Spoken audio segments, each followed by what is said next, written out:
All right, this is the watch list video for Tuesday, May 16th. I'm showing you the SPY here. You kind of have a little cup and handle forming, and it looks like it's trying to break out of, into new all-time highs. So very, very strong market. Let's look at IWM real quick. It's kind of trying to turn up to holding the 20-day, but still in kind of sideways consolidation there. So let's go into my watch list. You know what? I couldn't find too many standouts, but as I'll show you in a bit, it only takes one trade, and this is something I've learned over the years as a trader. When you break it down to its simplest form, we all trade for one reason. You hear me say this in our course a lot. We trade for one reason, that's to make money, right? Well, when you start over trading and you log in and you take 15 trades, and if you have a 50% win rate or whatever a lot of traders have, a lot of your trades take away a lot of your bad trades take away from your good ones, and so on. So I log in with a whole different mentality over the past few years, and that is I'm looking to make one or two or three good trades based on an A-plus setup that we teach.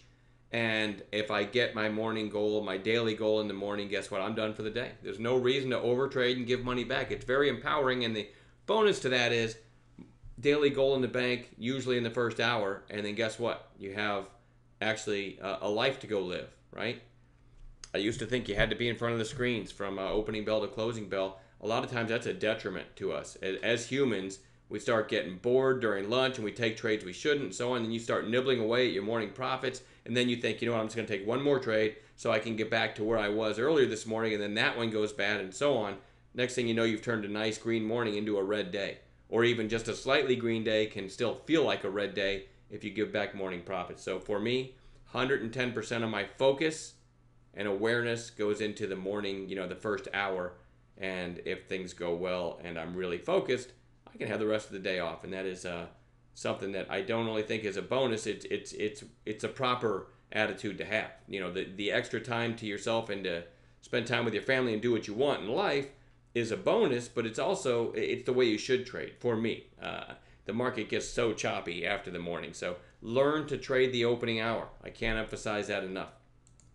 So let's look at what I'm looking at for tomorrow. HTZ, just still bleeding lower, but put in kind of a little doji candle down here, closing at 1069. I still think value players are going to step in one of these days. I didn't take a trade in today, but it definitely goes on watch for tomorrow. SORL, this is one, and this is how I got my daily goal this morning, right? Called it long the first time, literally about 3 minutes in. These are 2-minute candles. So as the second candle started, which is about the third minute of the day, I called it over the mic. I liked it over the half, over 550. All right, got long with some pretty good size because this thing was setting up exactly like we teach in the course, and you had catalysts above, and it was a low float, and everything was lining up. Got long right at the 550 area, right about here. And next thing you know, this is a 2-minute candle. You see the two right there? It's a 2-minute candle. So got long here, and within 2 minutes, we're up 50 cents on a $5 stock. So 10% in 2 minutes. And just as I teach, got long here, selling all the way up. Just selling. Took a couple other trades in it. I actually got long here and lost a dime, thinking it was going to take out the sellers that came in here. Thought it was going to take them out and rip through the high of day. Didn't, so I lost a dime here. Got long, and these were all calls in chat. Got long a third time right here as it got through 580, and then it ripped through 6. Scaled out just like I teach. Ended up over 2,000 in the name today, and all basically within the first hour. So SORL is back on the watch list because you know what? Big volume, and we closed pretty darn strong. So we might get a red to green or something like that in it tomorrow. IDSA, nice pop. And see this one, one thing I look for when I'm looking for stocks to trade is, does it have a somewhat recent history of a rip? And you definitely had that here, right? And so it's done nothing for several months, but then today, a little bit of extra volume, so it just lands on my radar. Maybe a red to green or something like that tomorrow. Nice low float stock coming off a bottom there. Might have a nice continuation day tomorrow. ETRM, former high flyer. Remember, if you've been trading in the last year, you already remember this one, right? Went from 245 to over 30 bucks in 4 sessions. That right there. Look at it, study it, live it. That's what you call a short squeeze. It's done really nothing since then. Notice the extra volume today. So I'm going to zoom in a little bit and get that huge run out of there so you can kind of see it a little better. So you have a really nice candle today, big move. Now, jumping in at the open tomorrow, you're chasing because this thing's extended in the very short term. But it might give one of the setups we teach, maybe a red to green or some kind of low risk setup tomorrow. And tomorrow might not be the right day to trade it, but right now it goes on a chart for tomorrow, and we'll see if it gives a setup. Definitely want to watch this one for the next several days, even if it doesn't do anything tomorrow. CAAS, a little bit of extra volume today, maybe a red to green in it tomorrow. This one, the name of the company, hold on a minute, I got to pop up, I got to get out of the way. China Automotive Systems, okay? So low float Chinese stock in the automotive industry in China. Why is that interesting? Let's go back to SORL. SORL today, that broke out. SORL Auto Parts, Auto Manufacturers China. Okay, so they might start looking for sympathy plays.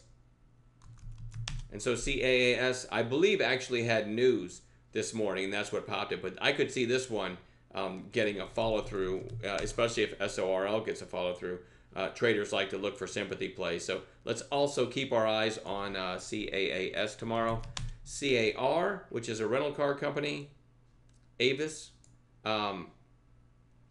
It's just been decimated now for a couple weeks straight. Great support at 22. Is it going to go there? I have no idea, right? But you already saw that I have Hertz on watch HTZ because it's just getting way ahead of itself to the downside. So this one also goes on bounce watch. I'd love to see a gap down and a flush and then try to catch a trade around 22 bucks. But it may bounce before that. It may never bounce. I don't know. Again, I only trade with a proper intraday setup. But that one goes on bounce watch. CBI goes back on bounce watch.